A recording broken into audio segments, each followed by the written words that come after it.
बोले शंकर भगवान की जय, उमापति महादेव की जय, बोले शंकर भगवान की जय।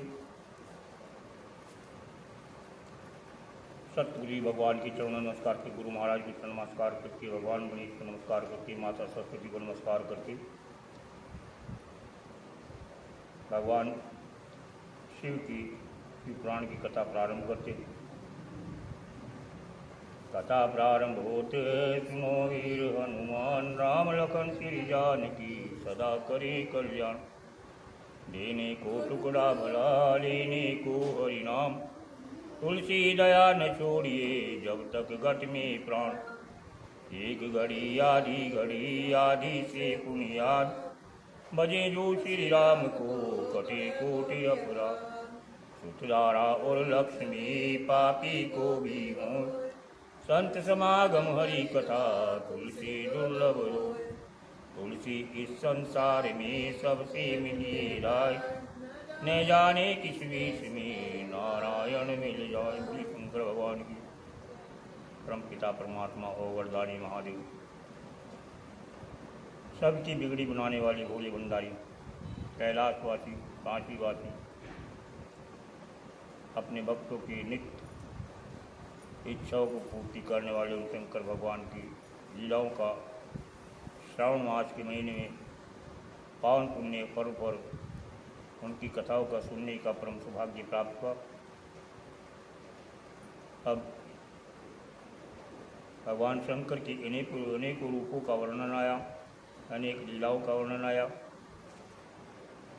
जिस प्रकार से भगवान अपने भक्तों के साथ में व्यवहार करते हैं वो इसमें बताया गया है। आगे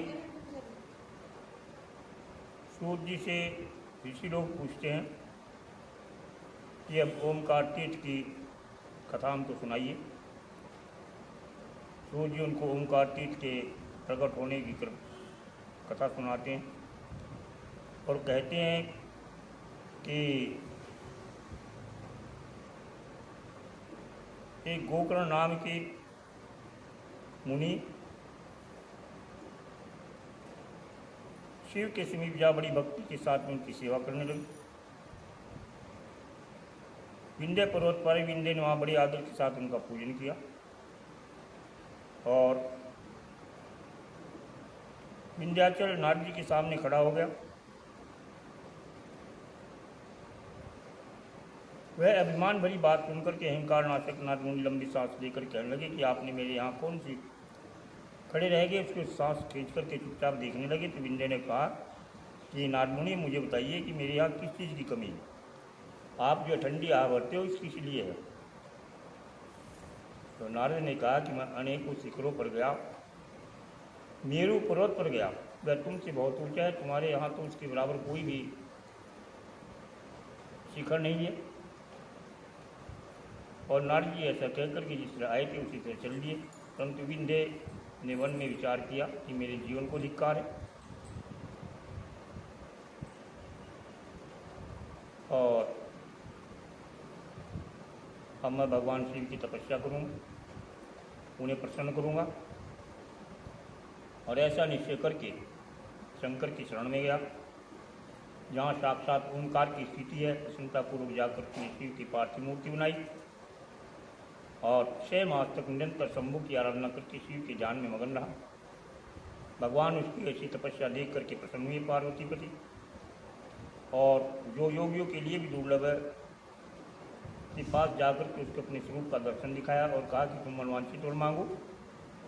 तो विंध्य ने कहा कि हे भक्तवत्सल, मुझे बुद्धि प्रदान कीजिए जो मेरे कार्य को सिद्ध करने वाली हो।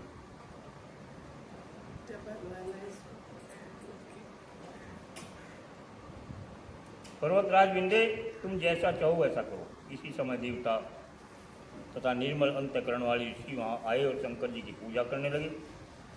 हे प्रभु, आप यहाँ स्थिर रूप से विराजमान हुए। देवताओं की बात सुनकर के परमेश्वर श्री प्रसन्न हुए और लोगों को सुख देने के लिए उन्होंने सहर्ष वैसे ही स्वीकार किया। जो एक ही ओंकार लिंग था वह 2 श्लोकों में विभक्त हो गया। प्रणवों में सदाशिव में भी ओंकार नाम से विख्यात और पार्थिव मूर्ति में शिव ज्योति प्रचलित है, उसने उसकी परमेश्वर संज्ञा हुई, उसको अमलेश्वर भी कहते हैं। ओंकार शिवलिंग के पास में उसका जो उपलिंग है उसका नाम अमलेश्वर है। ओंकार और परमेश्वर ये दोनों शिवलिंग भक्तों को अभिष्ट फल प्रदान करने वाले हैं।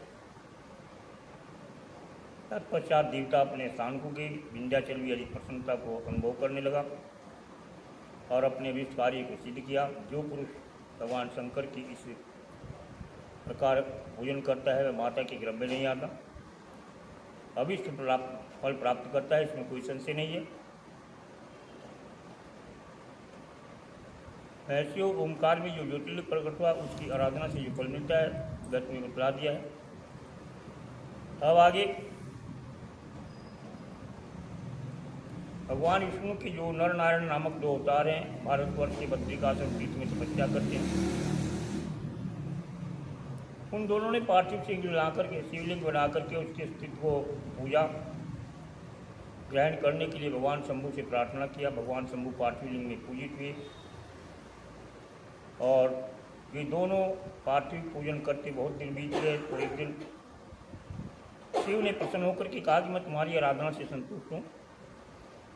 नर और नारायण ने लोगों के हित की कामना से कहा कि देवेश्वर जी आप वर देना चाहते हैं तो हमारी पूजा को ग्रहण करने के लिए स्थित हो जाइए। और उन दोनों के अनुरोध पर कल्याणकारी महेश्वर हिमालय के उस केदार तीर्थ में स्वयं ज्योतिर्लिंग के रूप में स्थित हुए।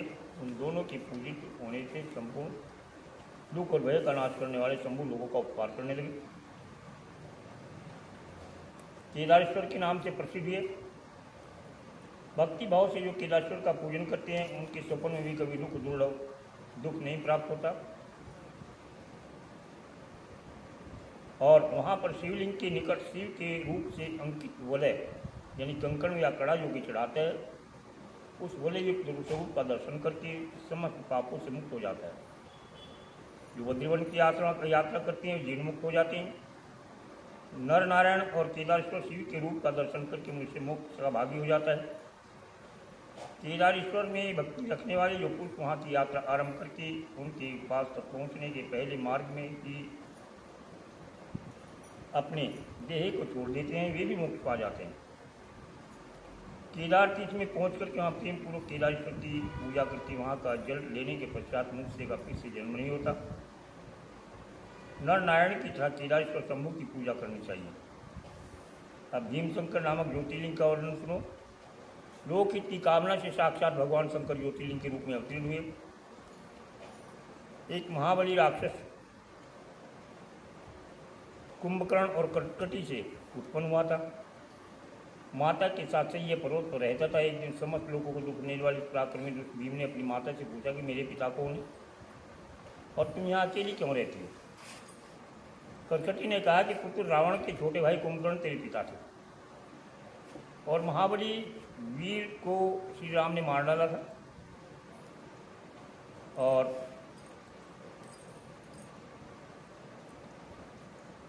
मेरे पिता का नाम कर्कोट, माता का नाम पुष्टि था और विराट मेरे पति थे जिन्हें पूर्व काल में राम ने मार डाला था।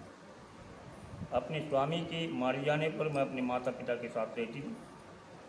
एक दिन अगस्त मुनि के साथ सुतीक्षण को अपना आहार बनाने के लिए मैं गई। वहाँ बड़े तपस्वी और महात्मा थे। उन्होंने मेरे पिता को भस्म कर डाला। ये दोनों मारे गए। तब मैं अकेली होकर के इस पर्वत पर रहने लगी। मेरा कोई अवलंब नहीं रहा। मैं असहाय और दुख से आतुर होकर के यहाँ निवास करती हूँ। फिर इसी समय बल पराक्रम में संपन्न राक्षस कुंभकर्ण जो रावण का छोटा भाई था यहाँ आया और बलात् मुझको लंका लेकर के चला गया। वहाँ तुम्हारा जन्म हुआ। तुम भी पिता के समान बलवान हो। अब तुम्हारा ही सहारा। ये संक्षेप में तुम्हें कथा सुनाई। ये बात सुनकर के भयंकर भीम कुपित हो गया और अपने मन में उसने संकल्प किया कि मैं विष्णु के साथ कैसा बर्ताव करूं जिन्होंने मेरे पिता को मार डाला, नाना नानी को मार डाला, विराट को भी इन्होंने ही मार डाला। इस प्रकार बहुत दुख दिया है। मैं अपने पिता का पुत्र हूँ तो श्रीहरि को अवश्य पीड़ा दूंगा। ऐसा सोच करके ब्रह्मा की प्रसन्नता के लिए 1000 वर्षों तक उसने महान तप किया। वर देने के लिए लोक पितामह ब्रह्मा है तो बोले कि ये भीम तुम पर प्रसन्न हो, जो इच्छा और मांगो। भीम ने कहा कि कमलासन, यदि आप मुझे वर देना चाहते हो तो ऐसा बल दीजिए जिसकी कोई तुलना न हो। ऐसा कहकर के उस राक्षस ने ब्रह्मा जी को नमस्कार किया। ब्रह्मा जी उसे मन चाहा वर दे करके वहाँ से अपने धाम को गए और वह शीघ्रता से अपनी माता के पास जाकर के कहा कि तुम मेरा बल को देखो, देवताओं सहित, इंद्र सहित श्री हरि का महान संहार कर डालूंगा। और ऐसा कहकर के भयानक भीम ने पहले देवताओं को जीता, सबको उनके स्थान से निकाल दिया, प्रसन्नतापूर्वक पृथ्वी को जीतना प्रारंभ किया। सबसे पहले कामरूप देश के राजा सुदक्षिण को जीतने के लिए गया। वहाँ राजा के साथ उसका भयंकर युद्ध हुआ। दुष्ट असुर भीम ने ब्रह्मा जी के दिए हुए वर के प्रभाव से आश्रय रहने वाले महावीर, शिव के आश्रय में रहने वाले महावीर सुदक्षिण को परास्त कर दिया। सामग्री से उसका राज्य सर्वत्र अपने अधिकार में ले लिया और उस राजा को अपने कैद में डाल दिया, बंद कर दिया एकांत में। वहाँ पर भी वह भगवान की प्रीति के निमित्त पार्थिव मूर्ति बना करके उनका पूजन आरंभ कर देता था। बार बार गंगा जी की स्तुति, मानसिक स्नान करके, पार्थिव पूजन के बाद शंकर की पूजा संपन्न करके विधि पूर्वक भगवान शिव का प्रणवयुक्त पंचाक्षरी मंत्र का जप करने लगा।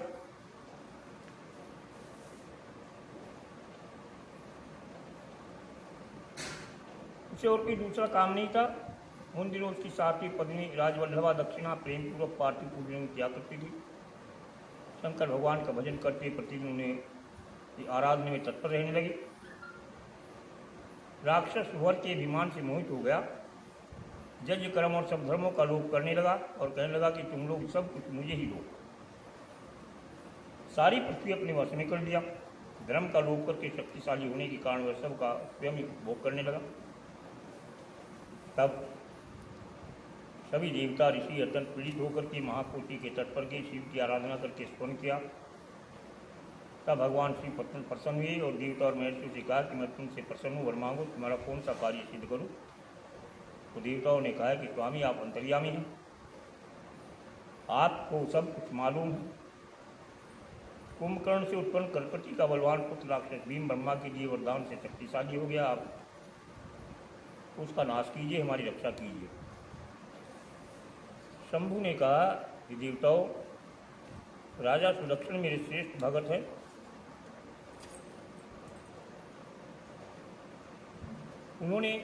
उनसे मेरा एक संदेश कह दो, फिर तुम्हारा सारा कार्य पूरा हो जाएगा। उनसे कहना कि कामरूप देश के अधिपति महाराज सुदक्षिण, तुम मेरे विशेष भक्त हो, अतः प्रेम पूर्वक मेरा भजन करो। दुष्ट राक्षस भीम ब्रह्मा जी का वर पा करके प्रबल हो गया है, परंतु अब मैं उस दुष्ट को मार डालूंगा, इसमें संदेह नहीं है। देवताओं ने प्रसन्नतापूर्वक जाकर के महाराज से शंभु की बात कही और संदेश कहकर के देवता और महर्षियों को बड़ा आनंद हुआ। सब अपने अपने घर को चले गए। उधर शिव भी अपने गणों के साथ में लोक की कामना से गुप्त रूप से वहीं ठहर गए। कामरूप नरेश ने पार्थिव शिव के सामने प्रगाढ़ ध्यान लगाना आरंभ किया और इतने में किसी ने राक्षस से जाकर के कह दिया कि राजा तुम्हारे नाश के लिए कोई तप कर रहा है। ऐसा सुनकर के राक्षस बड़ा क्रोधित हुआ और वहाँ पार्थिव आदि सामग्री रखी थी, उसको देख करके उसके प्रयोजन और स्वरूप को समझ करके राक्षस ने माना कि राजा मेरे लिए कुछ कर रहा है। अतः उसने सब सामग्री सहित उस नरेश को बलपूर्वक विनष्ट कर दी। तो ऐसा विचार करके महाक्रोधी राक्षस ने राजा को बहुत डांटा। राजा ने भगवान शंकर को अपनी रक्षा का भार सौंप दिया। ये चराचर के जगत के स्वामी भगवान शिव का पूजन मैं करता हूँ। जब राक्षस भीम ने भगवान शंकर के प्रति बहुत दुर्वचन कहे तो राजा को धमकाया। भगवान शंकर की पार्थिव लिंग पर तलवार चलाई तो वह तलवार राजा के पार्थिव लिंग का स्पर्श भी नहीं कर पाई। उसमें से भगवान हर प्रकट हुए और कहा, देखो मैं भीमेश्वर हूँ, अपने भक्त की रक्षा के लिए प्रकट हुआ हूँ। मेरा सबसे पहला यही व्रत है कि मैं अपने भक्त की रक्षा करूं, इसलिए भक्तों को सुख देने वाले मेरे बल की ओर दृष्टिपात करो। राक्षस ने उनके साथ युद्ध करने का अभिप्राय किया, उसके अस्त्रों की भगवान ने अनेकों टुकड़े कर दिए और भगवान शंकर के साथ उसका घोर युद्ध हुआ। तब भगवान शंकर से नारद जी ने प्रार्थना की कि लोगों को भ्रम में डालने वाली महेश्वर, आप तिनकों को काटने के लिए कोड़ा चलाने की आवश्यकता क्या, शीघ्र इसका संहार कर डालिए। तब उस समय हुंकार मात्र से ही राक्षसों का भस्म कर डाला, सारे राक्षसों को दग्ध कर दिया। तदंतर भगवान की कृपा से इंद्र आदि समस्त प्रसन्न हुए देवता और मुनियों ने भगवान शंकर की प्रार्थना की, हे प्रभु आप यहाँ लोगों को सुख देने के लिए सदा निवास करें। आप भीम शंकर के नाम से विख्यात होंगे, सबके संपूर्ण मूर्तों की सिद्धि करेंगे। आपका ज्योतिर्लिंग सदा पूजनीय और समस्त आपत्तियों का निवारण करने वाला होगा। ये मुनिलोग, अब मैं काशी के विश्वेश्वर नाम के ज्योतिर्लिंग का वर्णन करता हूँ, उसको सुनो। महापातकों का नाश करने वाला है और इस भूतल पर कोई भी वस्तु दृष्टि को जोड़ती है वह सच्चिदानंद स्वरूप निर्विकार एवं सनातन ब्रह्म रूप है। अपने केवल्य भाव में ही रमने वाले उन अद्वितीय परमात्मा में कभी कोई एक से दो हो जाने की इच्छा जागृत, वे परमात्मा सगुण रूप में प्रकट हुए, शिव कहलाए। शिव पुरुष स्त्री दो रूप हुए, उनमें जो पुरुष था उसका शिव नाम हुआ, जो स्त्री थी वह शक्ति हुई। दोनों चेतन प्रकृति और पुरुष की सृष्टि हुई। उन दोनों माता पिताओं को उस समय सामने न देख करके वे दोनों प्रकृति और पुरुष महान संशय में पड़ गए। तभी निर्गुण परमात्मा से आकाशवाणी की तुम दोनों को तप करनी चाहिए, फिर तुमसे परम उत्तम सृष्टि का विस्तार होगा। ये प्रकृति और पुरुष बोले, प्रभु शिव तपस्या के लिए तो कोई स्थान है ही नहीं, फिर हम दोनों इस समय कहाँ स्थित हो, आपकी आज्ञा के अनुसार तप करें। तब निर्गुण शिव ने तेज के सारभूत 5 कोस लंबे चौड़े सुबह सुंदर नगर का निर्माण किया, और जो उसका उनका अपना ही स्वरूप था। वह सभी साजो सामान से सुसज्जित था। वह नगर आकाश में पुरुष के समीप आकर के स्थित हुआ। तब पुरुष और श्रीहरि ने उस नगर में स्थित होकर के सृष्टि की कामना से शिव का ध्यान किया। परिश्रम के कारण उनके जल से श्वेत जल की अनेक धाराएं बह निकली, जिनसे सारा शून्य आकाश व्याप्त हुआ। भगवान विष्णु मणिमन बोली कि एक ऐसी अद्भुत वस्तु दिखाई देती है। इस समय इस आश्चर्य को देख करके उन्होंने अपना सिर हिलाया, जिससे उन प्रभु के सामने ही उनके एक कान से मणि गिर पड़ी। जहाँ यह मणिकर्ण गिरी थी वही स्थान मणिकर्णिका नाम के प्रसिद्ध हुआ। फिर विष्णु अपनी पत्नी प्रकृति के साथ वहीं सोए। तब उनकी नाभि से कमल प्रकट हुआ और उस कमल पे ब्रह्मा उत्पन्न हुई। उनकी उत्पत्ति से भी शंकर का आदेश इसका कारण थी। शिव की आज्ञा पाकर के अद्भुत सृष्टि आरंभ की। ब्रह्मा ने ब्रह्मांड में 14 भुवन बनाए। ब्रह्मांड का विस्तार महर्षियों ने 50 करोड़ योजन का बताया। फिर भगवान शिव ने यह सोचा कि ब्रह्मांड के भीतर क्रमपात से बंधे हुए प्राणी मुझे कैसे प्राप्त करेंगे। सोच करके उन्होंने पंचकोशी इस जगत में छोड़ दिया, मुक्तिदायिनी काशी को। यह पंचकोशी काशी लोक में कल्याणदायिनी, क्रम बंधन का नाश करने वाली, ज्ञानदात्री, मोक्ष को प्रकाशित करने वाली मानी गई। स्वयं परमात्मा ने अविमुक्त लिंग की स्थापना की और अतः ही मेरे अंशभूत हो हरे तुम कभी इस क्षेत्र का त्याग न करना। ऐसा कह करके भगवान हर ने कांचीपुरी को स्वयं अपने त्रिशूल से उतार करके मृत्युलोक में स्थापित किया। ब्रह्मा का एक दिन पूरा होने पर जब सारे जगत का प्रलय हो जाता है, तब भी निश्चय इस कांचीपुरी का नाश नहीं होता। उस समय भगवान शिव इसे अपने त्रिशूल पर धारण करते हैं। जब ब्रह्मा द्वारा पुनः नई सृष्टि की जाती है तब इसे फिर से भूतल पर स्थापित कर दिया जाता है। काशी में अविमुक्तेश्वर लिंग सदा विराजमान रहता है। ये मोक्षदायक है। केवल इस काशी में ही जीवों को सायुज्य नामक सर्वोत्तम मुक्ति प्राप्त होती है। महापुण्यमयी पंचकोशी करोड़ों हत्याओं का विनाश करने वाली है। यह शंकर जी की प्रिय नगरी सदा काशी सदा भोग और मुक्त देने वाली है। कैलाश के पति जो भीतर से सत्वगुणी है, बाहर से तमोगुणी है, कालाग्नि रुद्र के नाम से विख्यात है। वे निर्गुण होते हुए भी सगुण रूप में प्रकट हुए शिव है। रुद्र ने कहा, हे विश्वनाथ महेश्वर, मैं आप कहूँ इसी में संशय नहीं है। शाम महादेव आत्मज पर कृपा कीजिए। मैं आपसे प्रार्थना करता हूँ कि आप यहीं रह करके जीवों का उद्धार करें। तदंतर इंद्रियों को वश में रखने वाले अवमुक्त ने ही शंकर से बारंबार प्रार्थना करके नेत्रों से अश्रु बहाते प्रसन्नतापूर्वक उनसे गए, काल रूपी रूप के सुंदर औसत देवादिदेव महादेव ब्रह्मा विष्णु आदि के साथ द्वारा भी सेवनीय है। काशीपुरी को आप अपनी राजधानी स्वीकार करो। मैं अचिंत सुख की प्राप्ति के लिए यहाँ सदा आपका ध्यान लगाए इससे भाव से रहूँगा।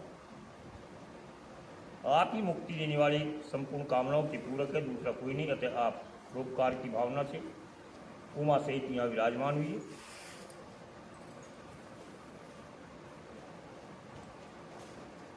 तो जी कहते हैं कि विश्वनाथ ने भगवान शंकर से इस प्रकार प्रार्थना की, लोगों का उपकार करने के लिए वहाँ विराजमान हुए और भगवान काशी में आ गए। उसी दिन से काशी श्रेष्ठ पूरी हो गई।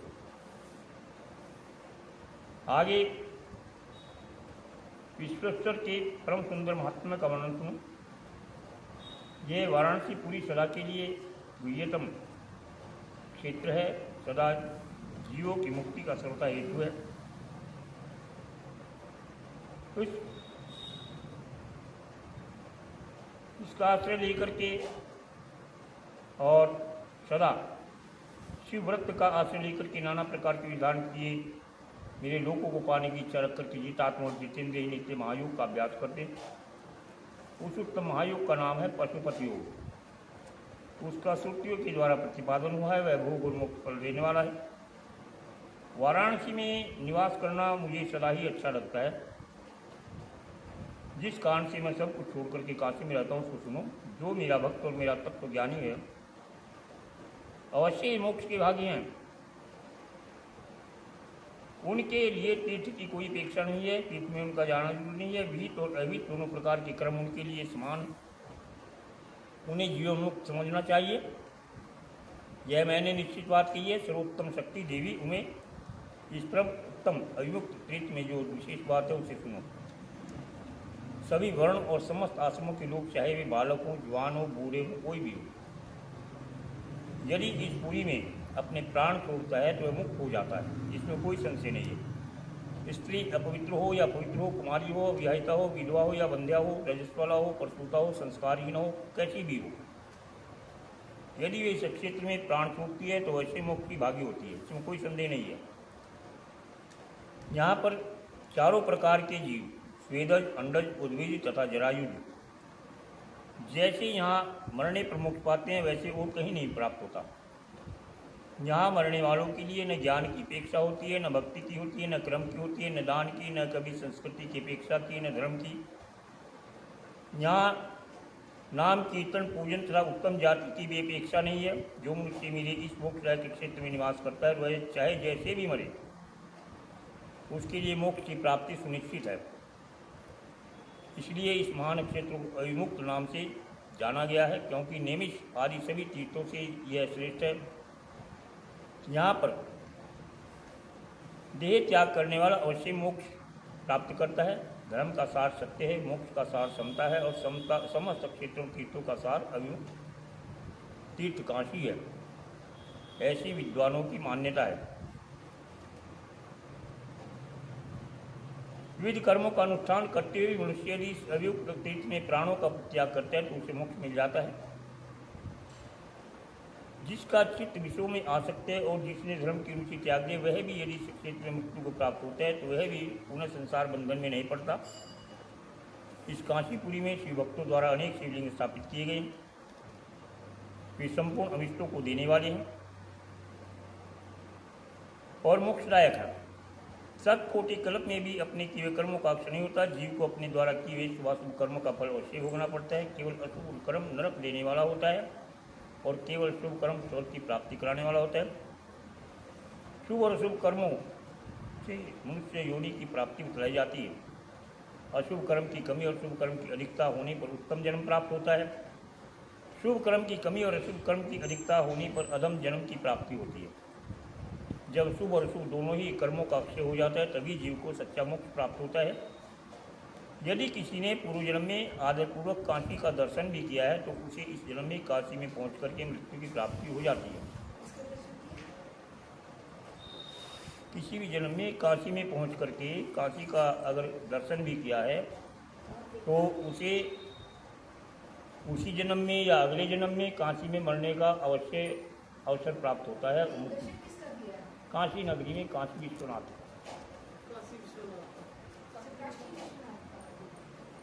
वहाँ पर जितने भी है काशी का दर्शन बताया गया है। आगे वहाँ जाके काशी में जितने महादेव के मंदिर हैं उन्हीं के दर्शन होंगे।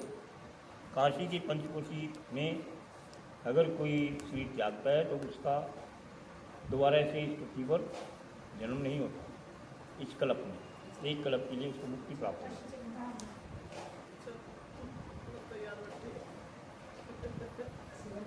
जो मनुष्य काशी में स्नान करके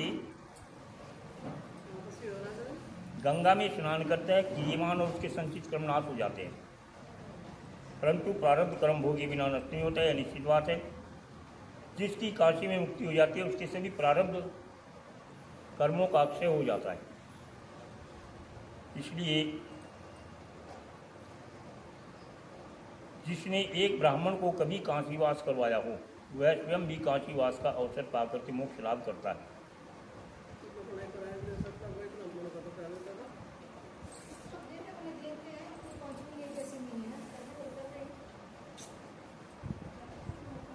आगे सूत जी कहते हैं कि मुनिरो, अब आगे जैसी मैंने कथा सुनी है उसको सुनो। गौतम नाम से विख्यात एक श्रेष्ठ ऋषि हुए।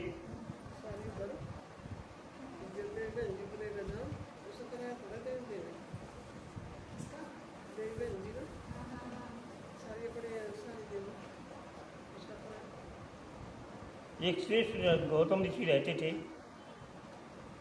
दक्षिण दिशा में जो ब्रह्मगिरी है वहाँ उनका निवास था। उन्होंने हजारों साल तक तपस्या की। एक समय वहाँ 100 वर्षों तक बड़ा भयंकर अकाल पड़ा, सूखा पड़ा। भूतल पर कहीं भी कोई हरा पत्ता नहीं रहा। उस समय मुनि, मनुष्य, पशु, पक्षी, मृग सब इधर उधर भाग गए और गौतम ऋषि ने 6 महीने तक तप करके वरुण को प्रसन्न किया। वरुण ने प्रकट होकर के वर मांगने को कहा तो ऋषि ने वृष्टि करने के लिए बारिश करने की प्रार्थना की। वरुण ने कहा कि देवताओं के विधान के विरुद्ध मैं वृष्टि तो नहीं कर सकता, लेकिन तुम्हारी इच्छा के अनुसार तुम्हें सदा अक्षय रहने वाला जल दे सकता हूँ। एक गड्ढा तैयार करो। ऐसा कहकर के गौतम ने 1 हाथ गहरा 1 हाथ लंबा चौड़ा गड्ढा खोद दिया और वरुण ने उसे दिव्य जल से भर दिया। और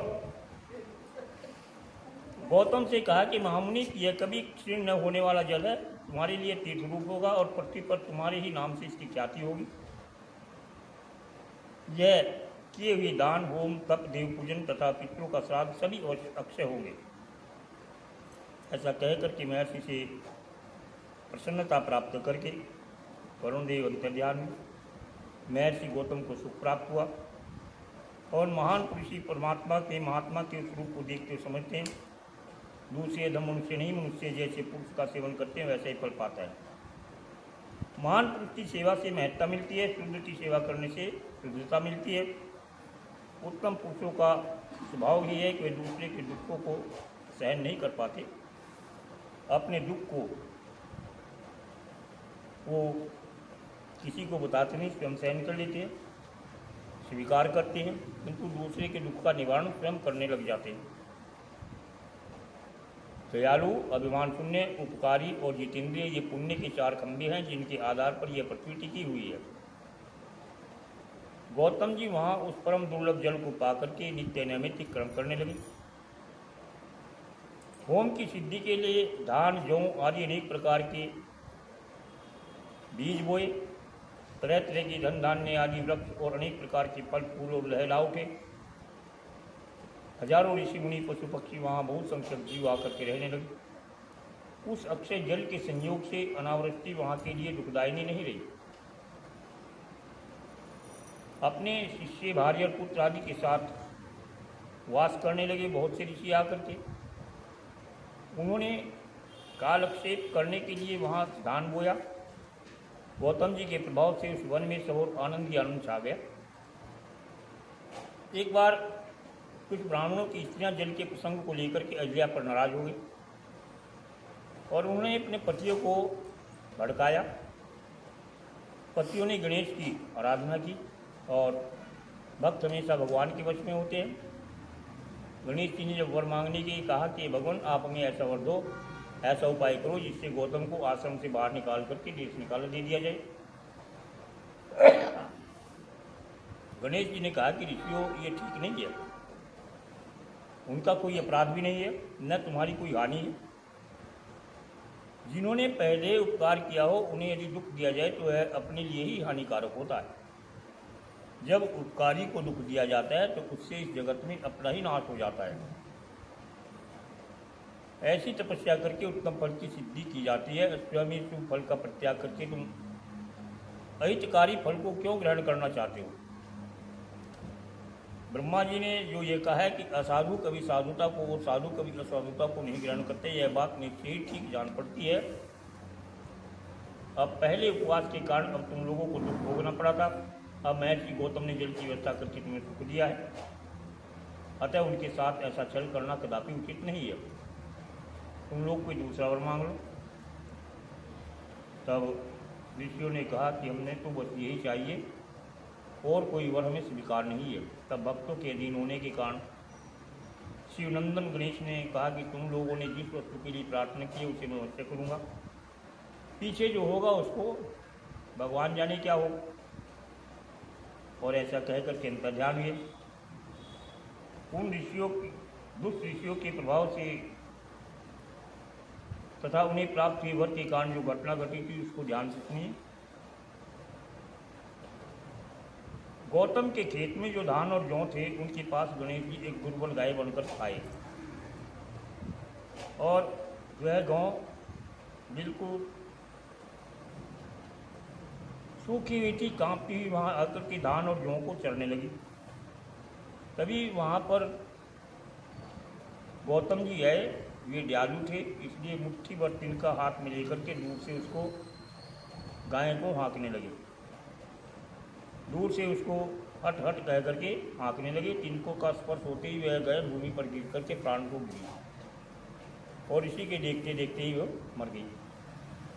दूसरे जो द्वेषी ब्राह्मण थे, दूसरी सिया थी, वे छिप करके देख रहे थे। उन्होंने उसको गिरते ही देख करके जोर से चिल्ला उठे कि गौतम ने क्या किया, इन्हें गाय मार डाली।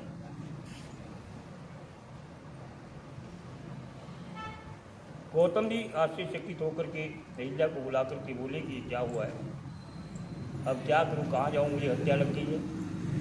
और उन ब्राह्मण और उनकी पत्नियों ने आकर के गौतम को डांटते हुए बड़े अशुभ वचन कहे। ब्राह्मणों ने कहा कि अब तुम हमें अपना मुंह न दिखाओ, तुम गौ हत्यारे हो।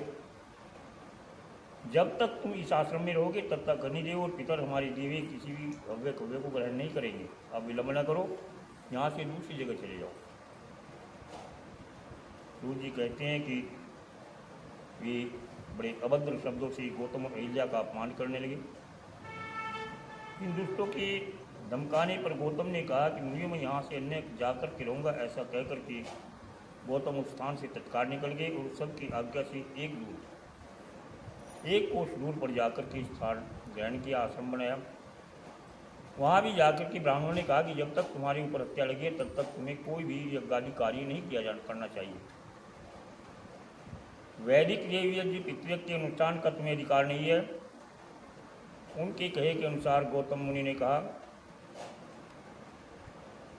गौतम मुनि उनके कथनानुसार किसी तरह एक पक्ष बिता करके दुख से दुखी होकर के बार बार मुनियों से अपनी शुद्धि के लिए प्रार्थना करने की, मैं इस बोधत्या के पाप से किस प्रकार से शुद्ध हो सकता हूँ। तब ब्राह्मणों ने कहा कि गौतम तुम अपने पाप को सबके सामने प्रकट करते हुए 3 बार सारी पृथ्वी की परिक्रमा करो, फिर लौट कर यहाँ 1 महीने तक व्रत करो। ब्रह्मगिरी की 101 परिक्रमा करने के पश्चात तुम्हारी शुद्धि होगी, अथवा यहाँ गंगा जी को ला करके उन्हीं की जल से स्नान करो और 1 करोड़ पार्थिव लिंग बना करके उनकी पूजा करो, महादेव की आराधना करो। गंगा में स्नान करके इस पर्वत की 11 बार फिर परिक्रमा करो और 100 घड़ों के जल से पार्थिव शिवलिंग को स्नान कराने पर तुम्हारा उद्धार होगा। उन ऋषियों के इस कहने पर गौतम ने कहा, बहुत अच्छा, और हे मुनिवरों, मैं आप श्रीमानों की आज्ञा से यहाँ पार्थिव पूजन करके ब्रह्मगिरी की परिक्रमा करूँगा। साध्वी अहिल्या ने भी उनके साथ रह करके सब कुछ किया। इस समय शिव पर शिष्य पर शिष्य उन दोनों की सेवा करने लगे। ऋषि के इस प्रकार आराधना करने पर भगवान शिव संतुष्ट हुए, शिवा के साथ परमत गणों के साथ वहाँ प्रकट हुई और शंकर ने कहा कि महामुनि मैं तुम्हारी भक्ति से प्रसन्न हूँ, तुम कोई वर मांगो।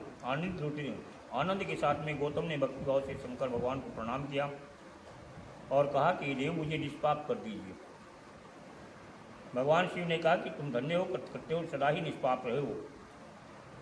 तुम्हें कोई पाप नहीं, तुम निष्पाप ही हो। इन दुष्टों ने तुम्हारे साथ छल किया है, जगत के लोग तुम्हारे दर्शन से पाप रहित हो जाते हैं, फिर तुम्हें तो किसी प्रकार का पाप लग ही नहीं सकता।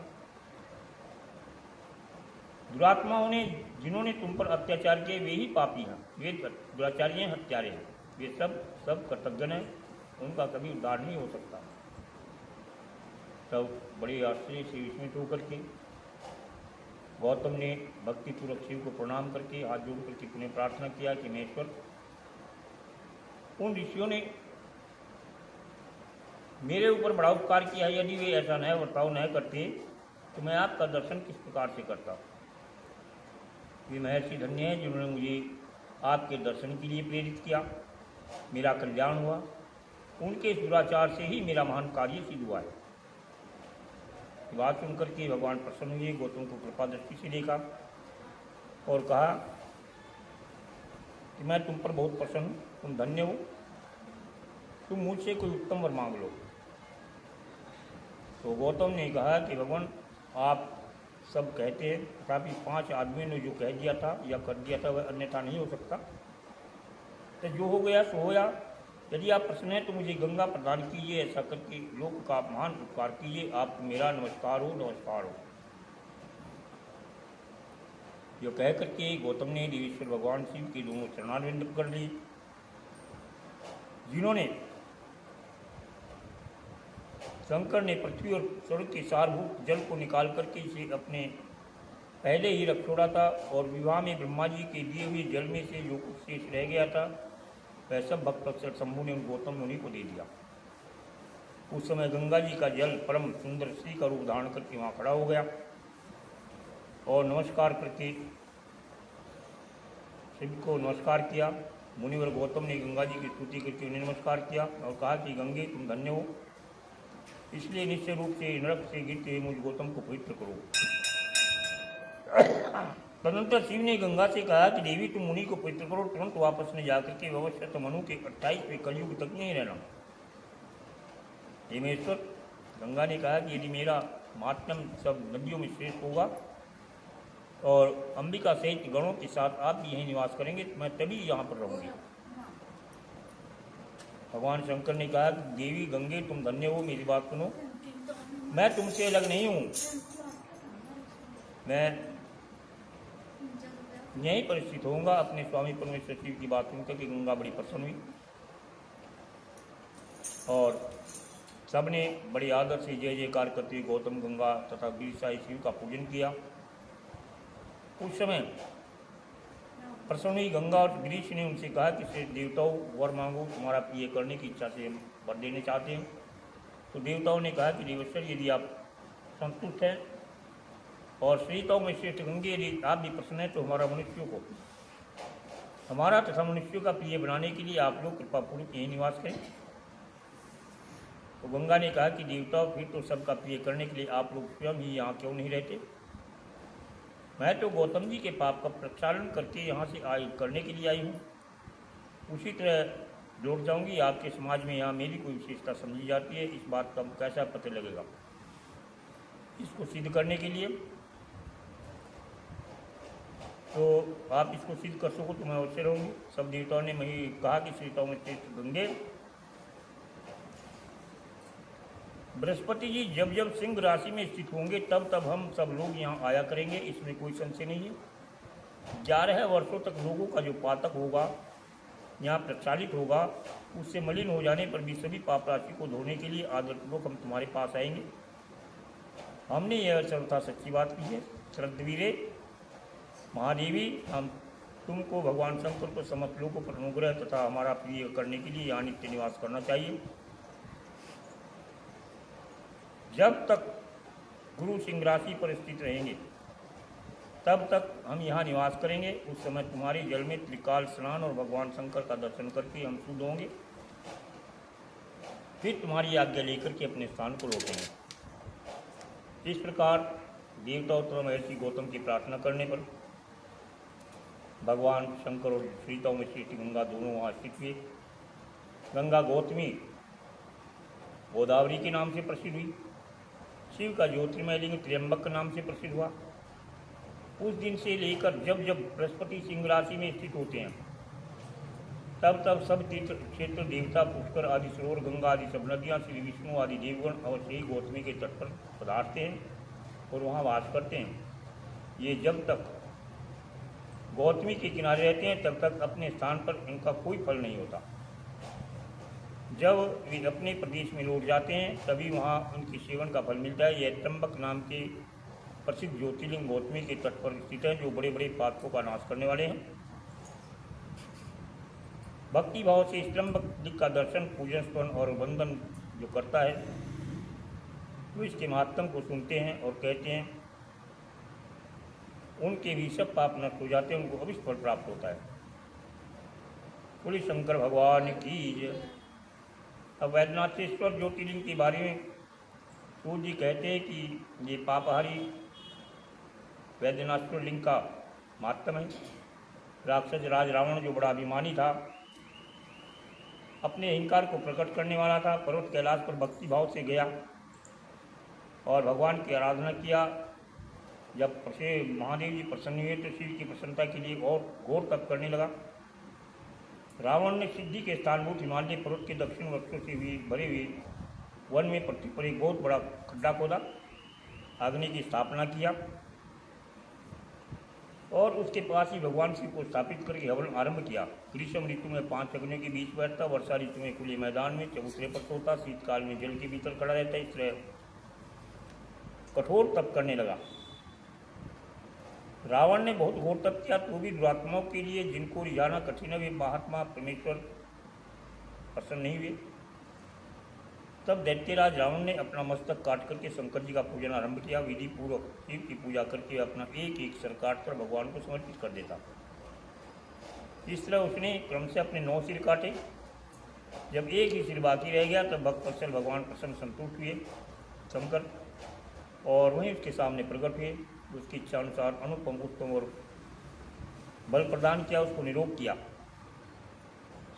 कृपा प्रसाद पाकर के राक्षस रावण ने नतमस्तक होकर के उनसे कहा कि देवेश्वर आप प्रसन्न हुए, मैं आपको लंका में ले चलता हूँ, मेरे इस मनोरथ को सफल कीजिए, मैं आपकी शरण में हूँ। रावण के ऐसा कहने पर भगवान शंकर संकट में पड़ गए कि बोले कि राक्षस राज मेरी सार गर्भित बात को सुनो।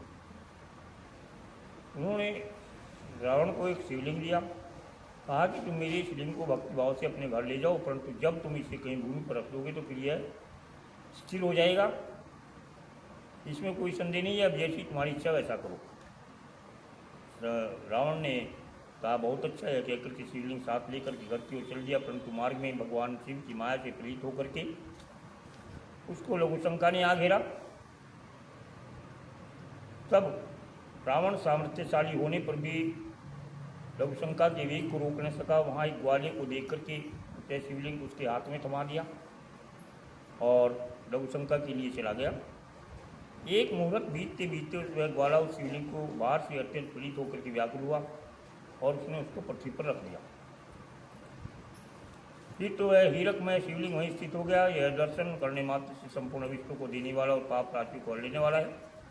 वही शिवलिंग तीनों लोक में वैद्यनाथेश्वर के नाम से प्रसिद्ध हुआ, जो सत्पुरुषों को भोग और मोक्ष देने वाला है। यह दिव्य उत्तम श्रेष्ठ ज्योतिर्लिंग दर्शन और पूजन से भी समस्त पापों को हर लेता है। तब रावण भगवान शिव का उत्तम वर पाकर के अपने घर को गया। वहाँ जाकर के इस महान असुर ने बड़े हर्ष के साथ में अपनी मंदोदरी को सारी बातें सुनाई। तब से परस्पर सलाह करके वहाँ आए। सभी मुनियों ने यह समाचार सुना तो वहाँ पहुँचे और उन सब देवताओं ने उस समय वहाँ बड़ी प्रसन्नता से शिव का पूजन किया। भगवान शंकर का प्रत्यक्ष दर्शन करके देवताओं ने शिवलिंग की विधिवत स्थापना करके वैद्यनाथ उसका नाम रखा और स्वर्ग लोक को चले गए। जब वह शिवलिंग वहीं स्थित हो गया, रावण अपने घर को चला गया, तो वहाँ पर एक घटना हुई। सूर्य जी कहते हैं कि शिव का प्रमुख नंबर पाकर के मानस रावण अपने घर को चला गया। वहाँ उसने अपनी प्रिया से सब बात की और अत्यंत आनंद का अनुभव किया।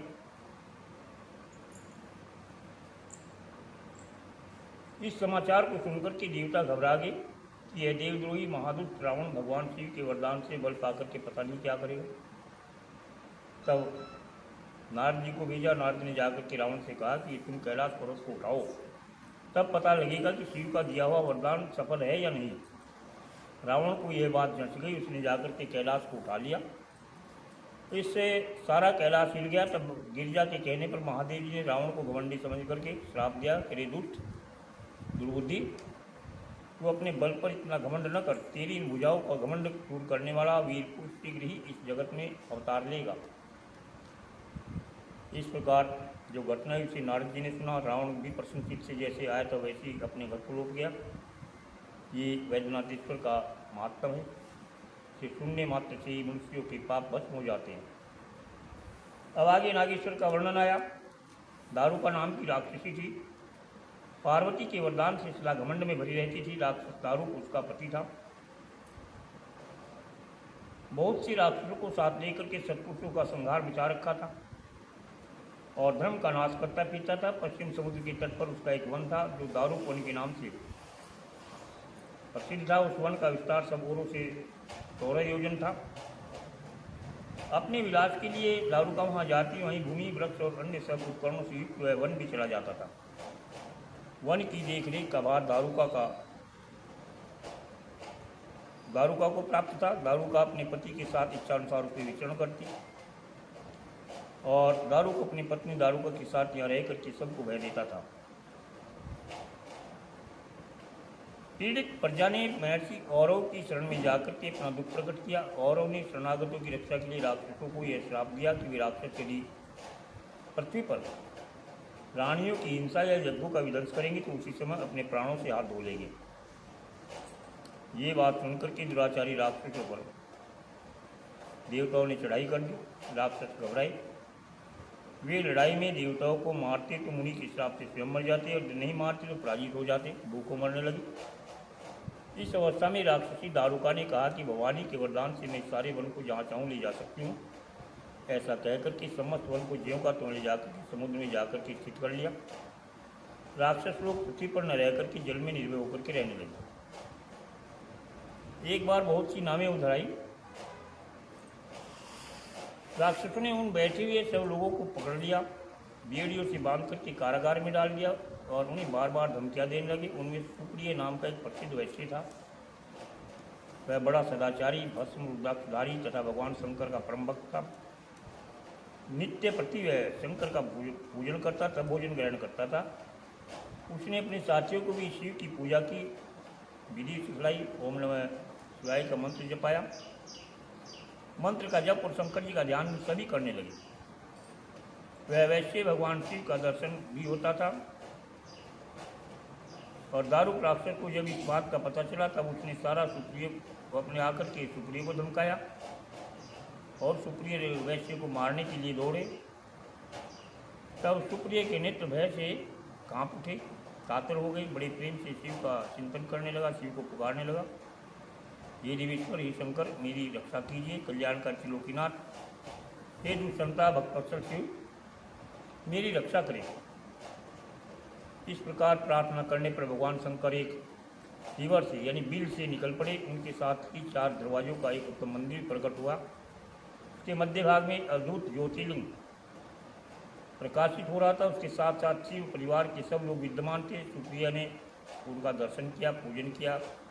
भगवान प्रसन्न हुए और पातुपात से लेकर के प्रधान राक्षसों को उनके सारे उपकरणों सेवकों को भी तत्काल नष्ट कर डाला। तत्पश्चात अद्भुत लीला करने वाले और लीला से सी धारण करने वाले शंभु ने उस वन को यह वर दिया कि आज से यह वन सदा ब्राह्मणों और क्षत्रिय, वैश्य और शूद्री चारों वर्णों के धर्मों का पालन करने में यहाँ श्रेष्ठ मुनि निवास करेंगे, तमोगुणी राक्षसी में कभी नहीं रहेंगे। इसी समय राक्षसी दारूक ने दीन चित्त से देवी पार्वती की स्तुति की। देवी प्रसन्न हुई और कहा कि बताओ क्या करूं। उसने कहा कि मेरे वंश की रक्षा कीजिए। तो देवी ने कहा कि मैं सच कहती हूँ, तेरे कुल की रक्षा करूंगी। ऐसा कहकर के भगवान शिव से बोली कि नाथ, ये बात युग के अंत में सच्ची होगी, तब तक माँ तामसी सृष्टि भी रही, ऐसा मेरा विचार है। मैं भी आपकी हूँ और आप ही के आश्रय में रहती हूँ, अतः मेरी बात को भी प्रमाणित सत्य कीजिए। ये दारुका देवी है, मेरी शक्ति है और राक्षसियों में बलिष्ठ है। यही राक्षसों के राज्य का शासन करे। राक्षस पत्नियां जिन पुत्रों को पैदा करेंगी वे सब मिलकर के इस वन में निवास करेंगे, मेरी ऐसी इच्छा है। तब शिव ने कहा कि मेरा वचन सुनो, मैं भक्तों का पालन करने के लिए सदा प्रसन्नतापूर्वक इस वन में निवास करूंगा। जो पुरुष यहाँ वर्ण धर्म के पालन में तत्पर होकर के प्रेम पूर्वक मेरा दर्शन करेगा वह चक्रवर्ती राजा होगा। सतयुग के आरंभ में महासेन का पुत्र वीरसेन राजाओं का भी राजा होगा। वह मेरा भक्त और अत्यंत पराक्रमी होगा। यहाँ आकर के मेरा दर्शन करेगा और दर्शन करते हुए चक्रवर्ती सम्राट होगा। इस प्रकार बड़ी बड़ी लीलाएं करने वाले वे दंपति परस्पर हास्य वार्तालाप करके वहाँ स्थित हो गए। ज्योतिर्लिंग स्वरूप महादेव जी और नागेश्वर कहलाए। शिवा देवी वहाँ नागेश्वरी के नाम से प्रसिद्ध हुई। इस प्रकार ये ज्योतियों के स्वामी नागेश्वर नामक महादेव जी ज्योतिर्लिंग के रूप में प्रकट हुए। जो प्रतिदिन आदर्श रूप नागेश्वर के प्रादुर्भाव का प्रसंग सुनता है वह बुद्धिमान मानव महापाप का नाश करने वाले संपूर्ण मनोरथों को प्राप्त करता है। बोली शंकर भगवान की। आगे सूर्य जी कहते हैं कि मैं रामेश्वर ज्योतिर्लिंग के बारे में बतलाता हूँ। भगवान विष्णु के ने राम अवतार में जब रावण सीता को हर ले गए, तब सुग्रीव के साथ 18 पदम वानर सेना लेकर के श्री राम जी समुद्र तट पर पहुँचे और विचार करने लगे कि समुद्र को कैसे पार करें, रावण को कैसे जीतें। तब श्री राम को प्यास लगी, जल मांगा और वानर मीठा जल लिया। श्री राम ने प्रसन्न होकर के जल लिया। तब तक उन्हें स्मरण आया कि मैंने अपने स्वामी भगवान शंकर का दर्शन तो किया ही नहीं, इस जल कैसे ग्रहण करूँ। ऐसा कहकर के उन्होंने इस जल को नहीं लिया। जल रख देने के पश्चात में रघुनंदन ने पार्थिव पूजन किया। आह्वान आदि 16 उपचारों को प्रस्तुत करके विधि पूर्वक बड़े प्रेम से शंकर जी का पूजन किया, अर्चना किया, प्रणाम किया। दिव्य स्तोत्रों के द्वारा तनपूर्वक शंकर जी को संतुष्ट करके श्री राम ने भक्ति भाव से प्रार्थना की। उत्तम वर का पालन करने वाले मेरे स्वामी देव महेश्वर, आपको मेरी सहायता करनी चाहिए। रावण भी आपका ही भक्त है, वह सबके लिए सर्वथा दुर्जय है, परंतु आपके दिए वरदान से वह सदा दर्श में भरा रहता है। इधर मैं भी आपका दास हूँ, सर्वथा आपके अधीन रहने वाला हूँ। सदाशिव ये विचार करके आपका मेरे प्रति पक्षपात करना चाहिए। बारंबार नमस्कार करके उच्च स्वर से जय शंकर जय शिव इत्यादि का उद्घोष करते हुए शिव का स्मरण किया। तत्पश्चात पूजन करके स्वामी के आगे नृत्य करने लगे। उस समय उनका हृदय प्रेम से द्रवित हो गया। भगवान शंकर उन पर बड़े प्रसन्न हुए और ज्योतिर्मय महेश्वर वामांग भूता पार्वती और पार्षद गणों के साथ निर्मल रूप धारण करके वहाँ प्रकट हुए। और महेश्वर ने उनसे कहा कि श्री राम तुम्हारा कल्याण हो, वर मांगो। इस समय उनका रूप देख करके वहाँ उपस्थित हुए सब लोग पवित्र हो गए। फिर भांति भांति की स्तुतियों में प्रणाम करके उन्होंने भगवान शंकर श्रीलंका में रावण के साथ होने वाले युद्ध में अपने लिए विजय की प्रार्थना किया। अब महेश्वर ने कहा कि महाराज तुम्हारी जय हो। भगवान शिव के दिए हुए विजय सूचक वर तथा युद्ध की आज्ञा को पाकर के श्री राम ने नतमस्तक के हाथ जोड़ करके प्रणाम किया और कहा कि मेरे स्वामी शंकर, यदि आप संतुष्ट हैं तो जगत लोगों को पवित्र करने के लिए, दूसरों की बुराई करने के लिए सदा यहाँ निवास करें। श्री राम के ऐसा कहने पर भगवान शिव वहाँ ज्योतिर्लिंग में स्थित हुए और रामेश्वर के नाम से उनकी प्रसिद्धि हुई। इस प्रकार से ये उन लोगों से भगवान शिव के रामेश्वर नामक दिव्य ज्योतिर्लिंग का वर्णन किया गया है, जो अपनी महिमा सुनने वालों के समस्त पापों का अपहरण करने वाला है। पूरे शंकर भगवान की जय। ये गुस्सा जो भगवान की भक्ति, उसकी भक्ति का वर्णन किया गया है और दूसरे शाम से भगवान के ज्योतिर्लिंग का प्रादुर्भाव उसका वर्णन किया गया है। दक्षिण में एक देवगिरी है, वहाँ पर अद्भुत और नित्य परम शोभा संपन्न प्रदेश है। भारद्वाजपुर में अत्यंत सुधर्मा नाम का ब्रह्मविद्ता ब्राह्मण रहते थे। उनकी प्रिय पत्नी का नाम सुदेहा था। सदाशिव धर्म में पालन रहती करने वाली थी। पति की सेवा करती, देवताओं का अतिथियों का पूजन करती, वेद वर्णित समाज पर चलते हुए नित्य अग्निहोत्र किया करते ब्राह्मण। तीनों काल की संध्या करने से उनकी कांति सूर्य देव के समान थी। वेद शास्त्रों के मनोज्ञ शिष्यों को पढ़ाया करते, धनवान और दाता थे। सौजन्य सद्गुणों की मूर्ति थी। शिव संधि पूजन कार्य में सदा लगे रहते थे। शिव भक्तों से बड़ा प्रेम रखते थे। सब कुछ होने के बाद भी उनको एक दुख था। उनके घर में उनकी पत्नी बहुत रुकी रहती थी। पड़ोसी और दूसरे लोग उसे ताना मारते थे और वह अपने पति से बार बार पुत्र के लिए प्रार्थना किया करती थी। पति उसको ज्ञान का उपदेश देकर के समझाते। अंत को गत्ता ब्राह्मण ने कुछ उपाय भी किया, परंतु सफल नहीं हुआ। तब ब्राह्मणी ने अत्यंत दुखी होकर के बहुत कट करके अपनी बहन घुसमा से पति का दूसरा विवाह करा दिया। विवाह से पहले सुदेहा ने ब्राह्मण ने उन्हें समझाया कि इस समय तो तुम बहन से प्यार कर लियो, परंतु जब इसके पुत्र हो जाएगा तब इससे तुम ईर्षा करने लगोगे। उसने वचन दिया कि मैं बहन से कभी ईर्षा नहीं करूँगी। विवाह हो जाने पर घुसमा दासी की भांति बड़ी बहन की सेवा करने लगी। सुदेहा भी बहुत प्यार से रहती थी। घुसमा अपनी शिवभक्ता बहन की आज्ञा से नित्य प्रति 105 लिंग बनाकर के विधिपूर्वक पूजा करती थी। उनका विसर्जन करती। शंकर जी की कृपा से उसके सुंदर सौभाग्यवान सद्गुण पुत्र का प्राप्ति हुआ। घुसमा को बड़ा मान बढ़ा। सुदेहा के मन में ईर्षा उत्पन्न हो गई। जब पुत्र बड़ा हुआ, समय आने पर पुत्र का विवाह हुआ। पुत्रवधू घर में आई। अब तो और भी जलने लगी। उसकी बुद्धि भ्रष्ट हो गई और एक दिन उसने रात में सोते हुए पुत्र को शरीर के टुकड़े टुकड़े करके मार डाला। सभी अंगों को उसी तालाब में जाकर के डाल दिया जहाँ पर वह घुसमा प्रतिदिन पार्थिव शिवलिंगों का विसर्जन किया करती थी और आकर के सुपूर्वक अपने घर में सो गई।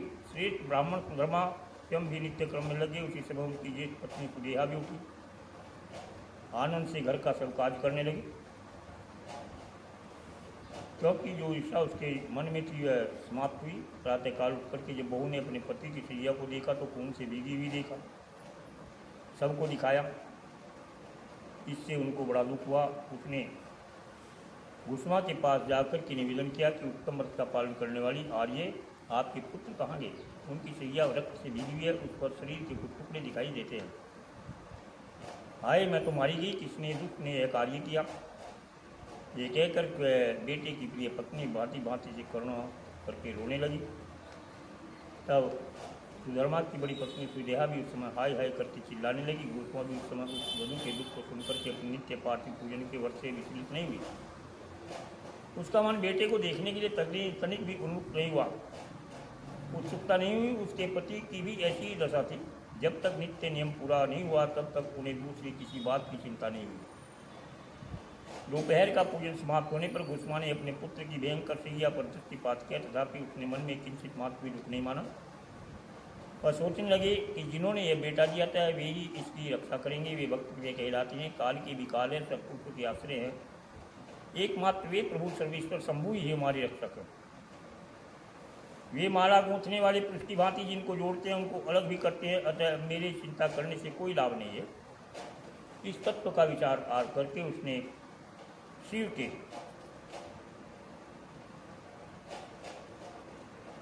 भरोसे धैर्य धारण किया और उस समय दुख का अनुभव नहीं किया। भगवान शिव का शरण लिया। पूर्वतः पार्थिव शिवलिंगों को लेकर के स्वस्थ चित्त से शिव के नामों का उच्चारण करते हुए उस तालाब के निकट गई। वहाँ जाकर के उन लिंगों को तालाब में डाल दिया। जब वह लौटने लगी तो उसे अपना पुत्र उसी तालाब के किनारे खड़ा हुआ दिखाई दिया।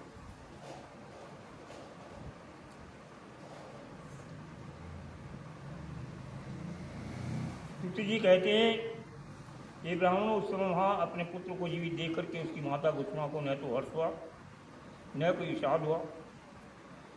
वह पूर्वतः स्वस्थ बनी रही। इसी समय उस पर संतुष्ट हुए ज्योति स्वरूप ईश्वर उसके सामने प्रकट हुए और कहा कि सुमुखी, मैं तुम पर प्रसन्न हूँ, वर मांगो। तुम्हारी दुष्टा सोच ने इस बच्चे को मार डाला था, तो मैं इसे त्रिशूल से नष्ट कर दूंगा। तब गुस्मा ने कहा कि हे प्रभु, सुदेहा मेरी बड़ी बहन है, अतः आपको उसकी रक्षा करना चाहिए। शिव ने कहा कि उसने तो बड़ी भारी अपकार किया है, तुम उसका उपकार क्यों करना चाहती हो? तो गुस्मा ने कहा कि देव, आपके दर्शन मात्र से पातक नहीं रहता, इस समय आपका दर्शन करके उसका पाप भस्म हो जाए।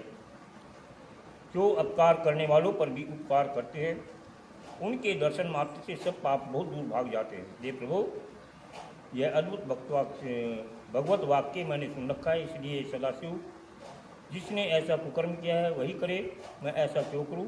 मुझे तो बुरा करने वालों का भी भला ही करने की इच्छा है। गुस्मा के वचन सुन करके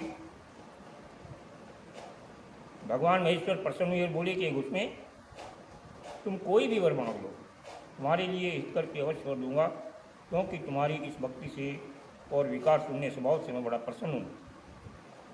तब शिव की बात सुनकर के गुस्मा ने कहा कि प्रभु जी वर देना चाहते हैं तो लोगों की रक्षा के लिए सदा यहाँ निवास कीजिए, मेरे नाम से आपकी ख्याति हो। तब महेश्वर शिव ने कहा कि मैं तुम्हारे नाम से गुस्मेश्वर कहलाऊंगा, सदा यहाँ निवास करूंगा, सबके लिए सुखदायक होऊंगा, मेरा सुख ज्योतिर्लिंग गुस्मेश नाम से प्रसिद्ध होगा।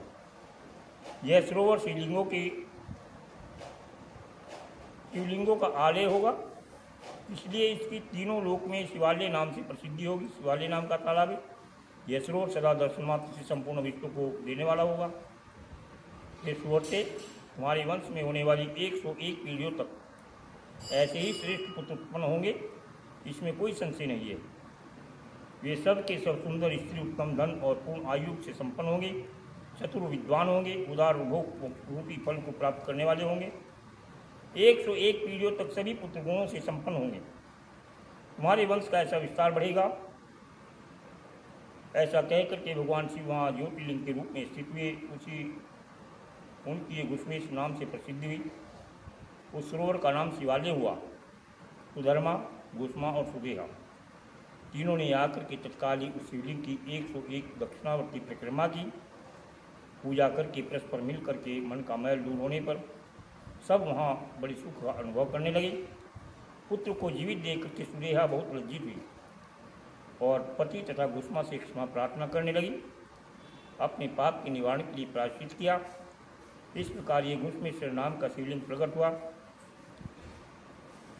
ब्राह्मणों, इस तरह ये 12 ज्योतिर्लिंगों की उत्पत्ति महिमा बताई गई है। ये सभी लिंग महत्वपूर्ण कामनाओं की पूर्ति करने वाले, भोग मोक्ष को देने वाले हैं। इन 12 ज्योतिर्लिंगों की जो कथा सुनते हैं, पढ़ते हैं, वे सब पापों से मुक्त हो जाते हैं और भोग और मोक्ष उनको सब कुछ प्राप्त होता है। बोली शंकर भगवान की जय। आगे शंकर जी की आराधना में भगवान विष्णु को सुदर्शन चक्र मिला, जिससे उन्होंने दैत्यों का नाश किया, संहार किया। तो जी कहते हैं कि मुनिवरो हरीश्वर शिवलिंग की शुभ कथा सुनो। भगवान विष्णु ने पूर्व काल में हरीश्वर शिव से ही सुदर्शन चक्र प्राप्त किया था। दैत्य अत्यंत प्रबल होकर के लोगों को पीड़ा और देते थे, धर्म का लोप करने लगे। महाबली और पराक्रमी दैत्य से देवताओं ने देव रक्षक भगवान विष्णु से अपना सब दुख कहा। तब भगवान शिव की विधिपूर्वक आराधना करके वे 1000 नाम से शिव की स्तुति करने लगे।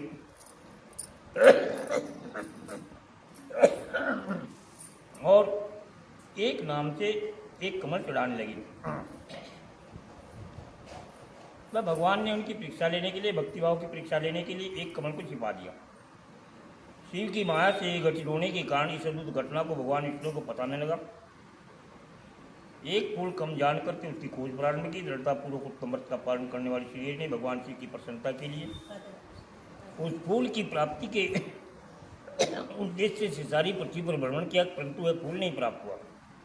अब विशुद्ध चेतता विष्णु ने एक फूल की पूर्ति के लिए अपने कमल सदर्श एक नेत्र को उन्होंने विचार किया कि मुझे कमल नेत्र कहते हैं, मेरा नेत्र भी कमल के समान है, इसलिए मैं कमल की जगह अपने नेत्र को ही निकाल करके चढ़ा देता हूँ। और ऐसा उन्होंने किया। ये देख करके सबका दुख दूर करने वाले भगवान शंकर बड़े प्रसन्न हुए और श्री हरि से बोले कि अरे मैं तुम पर बड़ा प्रसन्न हूँ, इच्छा अनुसार वर मांगो, मैं तुम्हें मनवांछित वर दूंगा। विष्णु भगवान ने कहा कि नाथ आपके सामने मुझे क्या कहना है, आप अंतर्यामी हैं, अतः सब कुछ जानते हैं। दैत्यों ने सारे जगत को पीड़ित कर रखा है, हम लोगों को सुख नहीं मिलता। हे स्वामी, अपना अस्त्र शस्त्र दैत्यों के वध में काम नहीं देता, इसलिए मैं आपकी शरण में आया हूँ। तो विष्णु का यह वचन सुनकर के देवादिदेव महेश्वर ने तेजो राशि का अपना सुदर्शन चक्र उन्हें भेंट किया। विष्णु ने उन समस्त प्रबल दैत्यों को उस चक्र के द्वारा बिना परिश्रम के संघात कर दिया। देवताओं को सुख मिला, अपने लिए उत्तम आयुध को पाकर के भगवान विष्णु प्रसन्न हुए और परम सुख को प्राप्त हुए। शिव के वे सहस्त्र नाम बतलाए गए हैं। उन सहस्त्र नाम से संतुष्ट होकर के महेश्वर ने श्री हरि को चक्र प्रदान किया था। इन सहस्त्र नामों के माध्यम का जो कोई इनका स्मरण करता है, इनको पढ़ता है, सुनता है, श्री विष्णु के ऊपर भगवान जी की, शंकर जी की जैसी कृपा हुई थी वैसी कृपा यथार्थ रूप से उनको प्राप्त होती है। खुद अंतकरण वाले मुनियों की वैसी बात सुनकर के सूर्य जी शिव के चरणारिंदों का ध्यान करके भगवान श्री हरि के उन सहस्त्र नामों का वर्णन करते हैं और उनका वर्णन करने के पश्चात में एक एक नाम के साथ में भगवान का ओम नमः शिवाय के साथ में उनका स्मरण करते हुए 1000 नाम भगवान के शंकर की सुनाते हैं। श्री हरि प्रतिदिन सहस्त्र नामों द्वारा भगवान शिव की स्तुति करके सहस्त्र कमलों के द्वारा उनका पूजन प्रार्थना किया करते थे और उसी के प्रभाव से उनको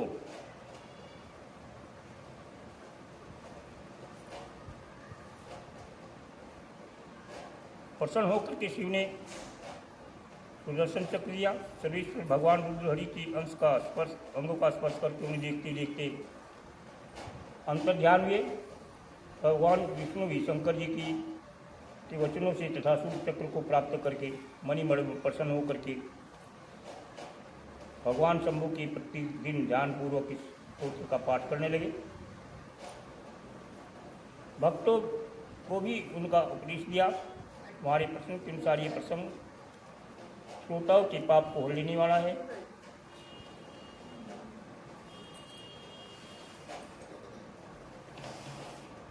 आगे ऋषियों के पूछने पर सूर्य जी ने शिव की आराधना की द्वारा उत्तम मनवांछित पर प्राप्त करने वाले बहुत से महान शिव पुरुषों के नाम बताए। ये महर्षियों, इसी समय ब्रह्मा विष्णु और पार्वती ने भगवान शिव से पूछा था कि उसके उत्तर में शिव जी ने जो कहा तो सुनो। भगवान शिव ने कहा कि मेरे बहुत से व्रत हैं जो भोग और मोक्ष प्रदान करने वाले हैं। उनमें मुख्य 10 व्रत हैं जिन्हें जाबाल श्रुति के विद्वान 10 व्रत कहते हैं। दिवजों को यत्नपूर्वक सदा इन व्रतों का पालन करना चाहिए। प्रत्येक अष्टमी को केवल रात्रि में ही भोजन करना चाहिए। विशेष करके कृष्ण पक्ष की अष्टमी को भोजन का सर्वथा त्याग करना चाहिए। शुक्ल पक्ष की एकादशी को भी भोजन छोड़ दें, किंतु कृष्ण पक्ष की एकादशी को रात में मेरा पूजन करने के पश्चात में भोजन कर सकते हैं। शुक्ल पक्ष की त्रयोदशी को तो रात में भोजन करना चाहिए, परंतु कृष्ण पक्ष की चतुर्दशी को शिवव्रतधारी पुरुषों के लिए भोजन का सर्वथा निषेध है, भोजन नहीं करना चाहिए। दोनों पक्षों में प्रत्येक सोमवार को प्रयत्नपूर्वक केवल रात्रि में ही भोजन करना चाहिए। ये भगवान के शंकर भगवान के व्रत हैं, इनको करके भगवान शंकर की कृपा प्राप्त करने का प्रयत्न करना चाहिए। शिव के व्रत में तत्पर रहने वाले लोगों के लिए यह अनिवार्य नियम है। इन सभी व्रतों में व्रत की पूर्ति के लिए अपनी शक्ति के अनुसार शिव भक्त ब्राह्मणों को भोजन भी अवश्य कराना चाहिए। ब्राह्मणों को इन सब व्रतों का नियम पूर्वक पालन करना चाहिए। जो द्विज इनका त्याग करते हैं वे चोर होते हैं। मुक्ति मार्ग में प्रवीण पुरुषों को मोक्ष की प्राप्ति कराने वाले 4 व्रतों का नियम पूर्वक पालन अवश्य करना चाहिए। वो है भगवान शिव की पूजा, दूसरा रुद्र मंत्रों का जप, तीसरा शिव मंदिर में उपवास और चौथा काशी में मरण। ये मोक्ष के सनातन मार्ग हैं। काशी में मरण के लिए आज भी परंपरा है। पहले लोग अपनी मृत्यु को 10 दिन 15 दिन पहले जांच लेते थे कि वो हमारा अंतिम समय आ गया है। योग साधना के द्वारा जो योगी होते हैं अपनी मृत्यु को पहचान लेते हैं। और काशी में एक विधान है, जो मणिकर्णिका घाट है वहाँ पर, उसमें धर्मशाला है। उस धर्मशाला में 15 दिन के लिए रहने का विधान है। जो आदमी अपना मरण सोच करके वहाँ जाता है और किसी को पता हुआ 15 दिन के अंदर मर जाऊँगा, तो वहाँ 15 दिन तक रह सकता है, उसके बाद ही रह लेते। उन 15 दिन में जो कोई मर जाता है उसका दाह संस्कार वो सब अपने आप करते हैं, फिर आ जाते हैं। क्या करें, पर वो योगी नहीं रहे ना, वो योग साधना के द्वारा तो एक एक मिनट का ये पता हो जाता है वो किस टाइम प्राण छोड़ेंगे। जिन्हें योग की सिद्धि है वे सब जांच लेते हैं। तरीके बहुत से बताए हुए हैं शास्त्रों में। उन तरीकों को आज जो हम पाखंड बताते हैं, लेकिन उनको कोई अजमाता नहीं है। अगर आप गरुड़ पुराण सुनोगे, आगे गरुड़ पुराण का जो वर्णन आएगा, उसमें जब योगियों को योग विद्या सिखाई जाती है तो उनको सबसे पहले अपने प्राणों के ऊपर कंट्रोल करना, प्राणायाम करना, और अपने शरीर की सब इंद्रियों पर कंट्रोल करना, अपने वश में रखना, और अपने मन को अपने वश में रखना। इन सब चीज़ों को जो वश में कर लेते हैं तो उनको जो है अपने अंतिम क्षण का भी पता लग जाता है कि हमारा अंतिम क्षण कहाँ होगा, कैसे होगा। योग मार्ग के लिए बड़ा अच्छा है, लेकिन बहुत से लोग जो है, आज पैसा है सबके पास में, सब ऐसा करते हैं। बहुत से लोग वहाँ जाते हैं, 15 दिन के लिए वहाँ रहते भी हैं, और बहुत से की वहाँ मुक्ति भी हो जाती है, उनका प्राण अंत हो जाता है। लेकिन बहुत से जो है, अगर ऐसा नहीं होता, जिनके पास पैसे का अभाव नहीं है, वो अपने जो घर का कोई बुजुर्ग या कोई सामर्थ्यवान मरता है, उसकी मुक्ति की इच्छा होती है, तो उसका दाह संस्कार जाके काशी मणिकर्णिका घाट पर करते हैं। और उसके लिए भी वहाँ जा कर के भी ये नहीं पता भी कितने दिन में संस्कार होगा, वहाँ लाइना लगी रहती है मणिकर्णिका घाट पर। अगर वहाँ दाह संस्कार भी हो जाए तो भी मनुष्य जो है दोबारा से इस संसार में जन्म नहीं लेगा, ऐसा शास्त्रों में लिखा हुआ है। जिसको विश्वास है उनको हमेशा ऐसा प्रयास करना चाहिए कि कभी भी किसी भी जन्म में अगर हो सके तो काशी में अवश्य ही अपने प्राणांत का इंतजाम करना चाहिए। और इसी प्रकार से अयोध्या में जो जन्म लेता है उसको राम की भक्ति प्राप्त होती है। जब राम की तरफ भक्ति में हमारा ध्यान लगेगा तो हमारा कोई ना कोई जन्म जो है, एक आध जन्म जो अयोध्या में जरूर हुआ होगा, तभी हमारा मन जो है राम भक्ति में लगेगा। ये कुछ ऐसे नियम है और कुछ ऐसे साधन हैं जिनको करके मनुष्य इस संसार से छुटकारा पा सकता है।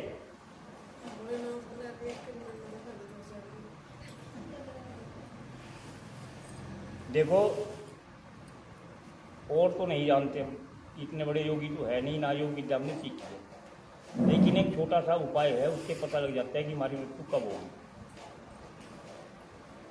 ये मुद्रा है, इससे हाथ बनाओ, ये उंगली भी हट जाएगी, ये भी हट जाएगी, कितना भी जोर लगा लो ये उंगली बीच वाली नहीं हटेगी, ये वाली। जिस दिन ये उंगली हट जाए तो समझो 15 दिन के बाद हमारा प्राणांत होगा। जो रोज करेंगे पता होगा। दूसरे योग विद्या में बताया जाता है, अपने कानों में उंगली देकर के जो अपने अंदर का अनाद, और अनद शब्द है ना, अनद शब्द जिसको कहते हैं, जिस दिन वो सुनाई देना बंद हो जाएगा उसके 6 महीने के अंदर मृत्यु हो जाएगी। तीसरे, अब तो लोगों को जो है छोटी उम्र में चश्मा लग जाता है, आंखें कमज़ोर हो जाती हैं, लेकिन योगियों के लिए ये था कि जब शीशे में अपनी परछाई ना दिखाई दे तो समझो मृत्यु नजदीक, अपना चेहरा ना दिखाई दे।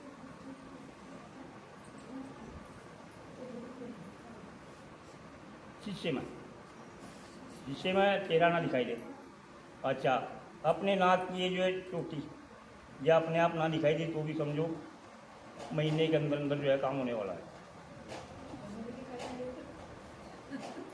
दिखाई देती है, ये दिखाई देती है।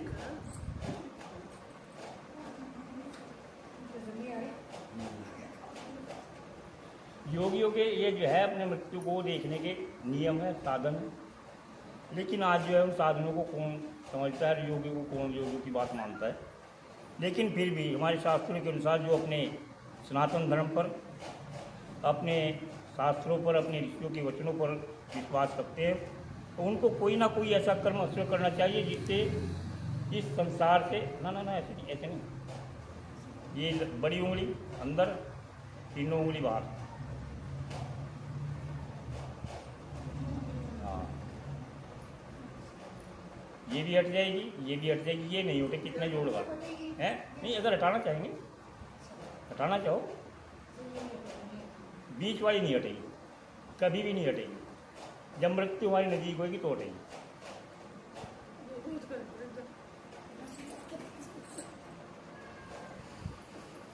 देखो, ये छोटे छोटे नुक्ते हैं, अगर इनको रोज इस्तेमाल करें तो वाकई जो है अपने आगे आने वाले भविष्य का पता लग सकता है। जोड़ने कुछ हो तो पता लग सकता है कि नज़दीक है। हाँ, बीच वाली नहीं हटेगी। हाँ, ये नहीं हटेगी, ये हट जाएगी, ये हट जाएगी, ये नहीं हटेगी। नहीं, दोनों, ये दोनों रखो, एक ही हटानी ना, एक ही हटानी, एक ही हटानी, बीच वाली हटा के देखो, नहीं हटेगी। नजदीक है स्वाभाविक मृत्यु। देखो, रोग और एक्सीडेंट का कोई वो नहीं है। स्वाभाविक मृत्यु जो है अपना शरीर जो हमारे सब तक साथ देने वाला हो उसकी बात है, ठीक है। वैसे जो है प्राकृतिक मृत्यु जो होती है उनको कोई ये विधान नहीं होता। बोलिए शंकर भगवान की जय। ये 4 व्रत अवश्य करने चाहिए। सोमवार का, अष्टमी का, कृष्ण पक्ष की चतुर्थी और दोनों चतुर्दशी, दोनों एकादशी, इनसे भगवान संतुष्ट होते हैं।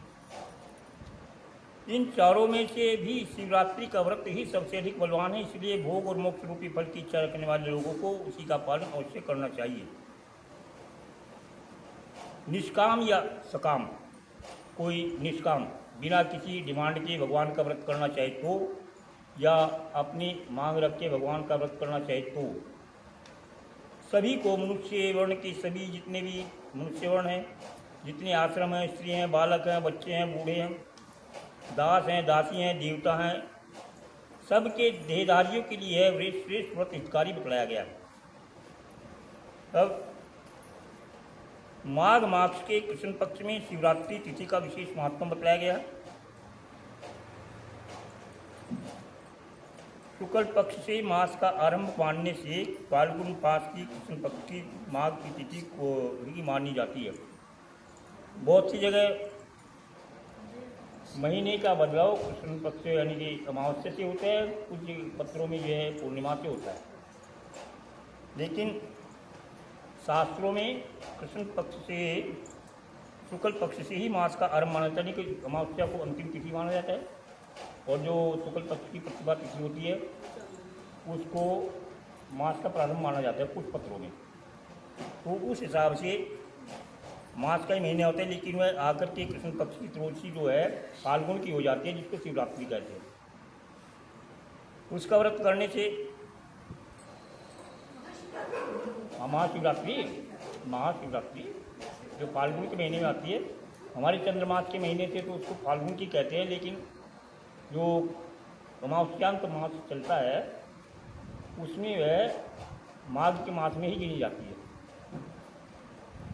ठीक है। तो इसमें शिव पुराण में तो जो अपनी वैदिक भाषा है उसमें लिखा गया है, उसमें जो इसको माघ मास की कहा जाएगा वैसे होती है फाल्गुन पक्ष की, जो कृष्ण पक्ष की होती है।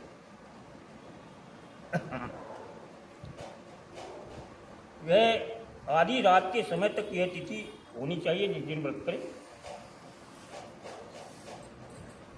शिवरात्रि करोड़ों हत्याओं के पाप का नाश करने वाली होती है, अर्थात जाने में अनजाने में अगर हमसे पाप हो जाते हैं, उन पापों से छुटकारा पाने के लिए शिवरात्रि का व्रत हमको अवश्य करना चाहिए। सुबह से लेकर के जो कार्य करना आवश्यक है उसे प्रसन्नतापूर्वक सुनो।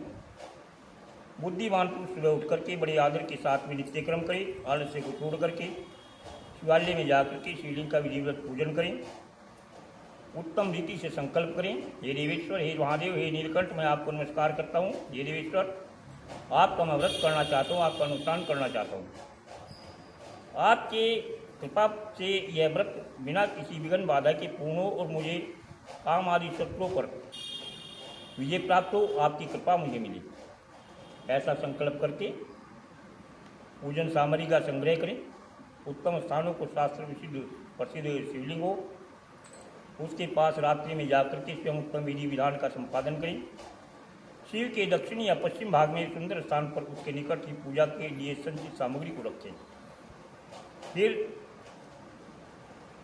वहाँ पर फिर से स्नान करके, स्नान के बाद सुंदर वस्त्र उपवस्त्र धारण करके 3 बार आचमन करके पूजन करें। जो जो द्रव्य नियत हो, अपने पास जो सामग्री है मंत्र सहित या ओम दो मंत्र नहीं आते तो ओम नमः शिवाय करके शिव को समर्पित करें।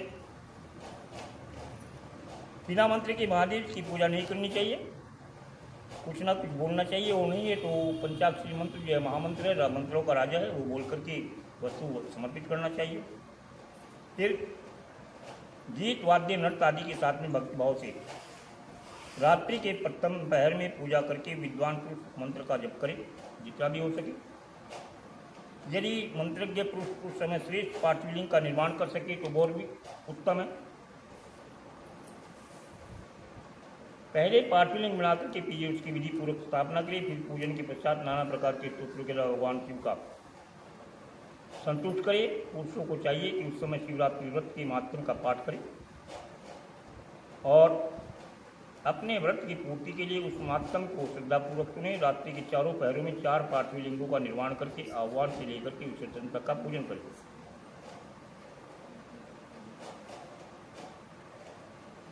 प्रातःकाल स्नान करके पुनः पार्थिव शिवलिंग का स्थापना पूजन करके इस व्रत को पूरा करके हाथ जोड़ करके बारंबार नमस्कार करके भगवान का पूजन करें। हे महादेव, आपकी आज्ञा से मैंने जो व्रत ग्रहण किया है उस परम उत्तम यह व्रत पूर्ण हो गया, अतएव उसका विसर्जन करता हूँ। हे देवेश्वर, यथाशक्ति किए गए इस व्रत से आप मुझ पर प्रसन्न हो तथा आप संतुष्ट हो और शिव को पुष्पांजलि अर्पित करें। विधि पूर्वक यथाशक्ति यथा संभव दान दें। फिर शिव को नमस्कार करें, व्रत संबंधी नियमों का विसर्जन करें, उनको त्यागें।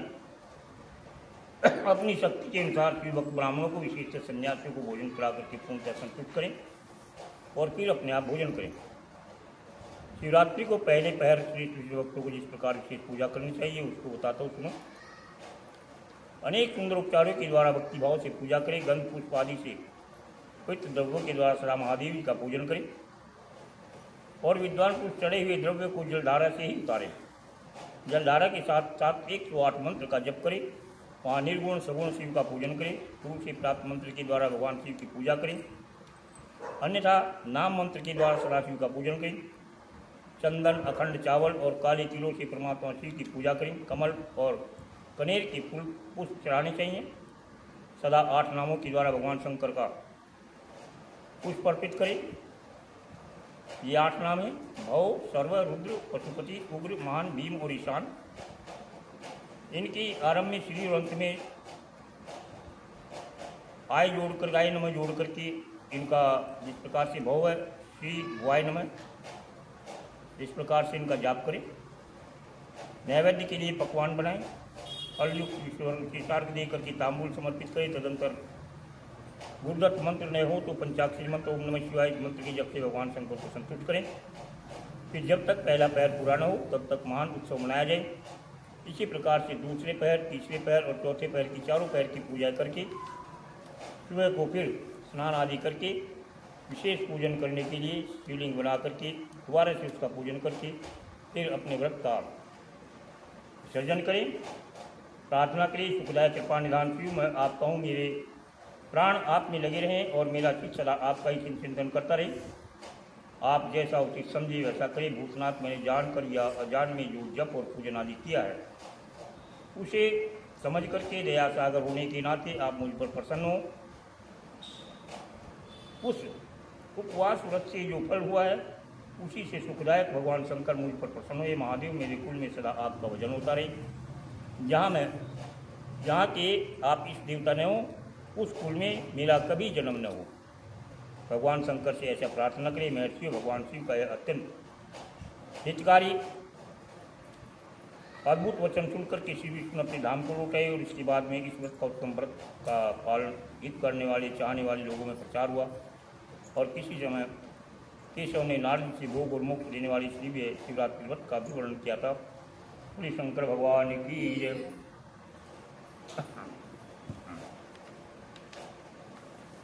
जी कहते हैं कि सूर्य जी शिवरात्रि के उद्यापन की विधि को सुनो।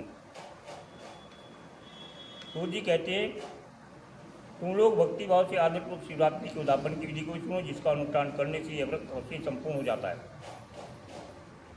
जब 14 वर्ष शिवरात्रि के शुभ व्रत का पालन करते हो जाए, 14 वर्षों तक इसका अवश्य पालन करना चाहिए। त्रयोदशी को एक समय भोजन करें, चतुर्दशी को पूरा उपवास करें। शिवरात्रि के दिन नित्य पूर्वक कर्म कर संपन्न करके शिवालय में विधि पूर्वक शिव का पूजन करें। तत्पश्चात वहाँ जतन पूर्वक एक दिव्य मंडल बनाएं, जो तीनों लोकों में गौरी तिलक नाम से प्रसिद्ध है।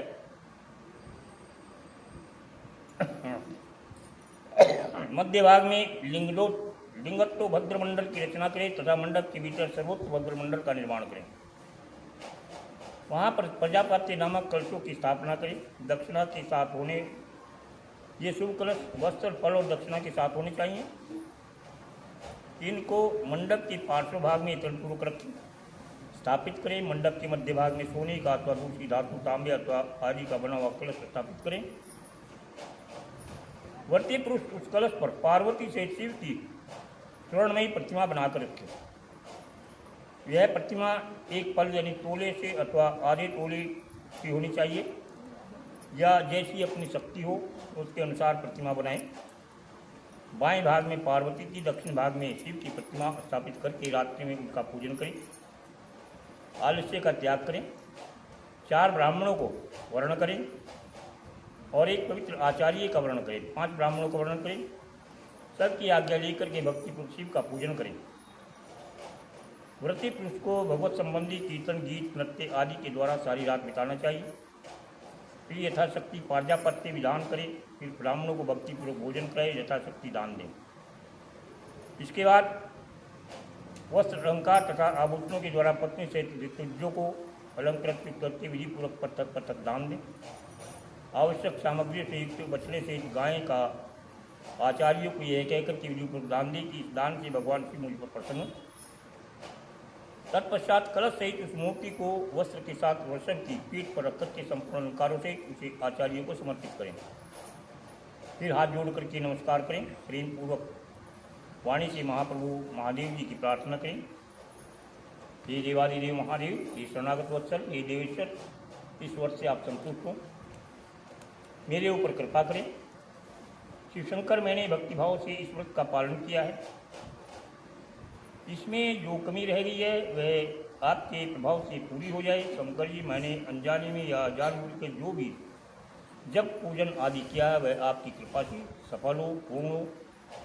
इस प्रकार परमात्मा शिव को पुष्पांजलि अर्पण करके फिर नमस्कार प्रार्थना करके साष्टांग मस्तक से उनका प्रणाम करें। इस प्रकार ये व्रत पूरा करके उस व्रत में कोई न्यूनता आदि रहेगी उसके लिए क्षमा याचना मांगे और मनोवांछित सिद्धि प्राप्त करने के लिए भगवान की भक्ति भाव से विनती करें। वे ऐसा करते हैं, उनकी मनोवांछित सिद्धि अवश्य प्राप्त होती है, इसमें कोई संशय नहीं है। बोलिए शंकर भगवान की जय। ओम नमः शिवाय, ओम नमः शिवाय, ओम नमः शिवाय, ओम नमः शिवाय, नमः शिवाय, ओम नमः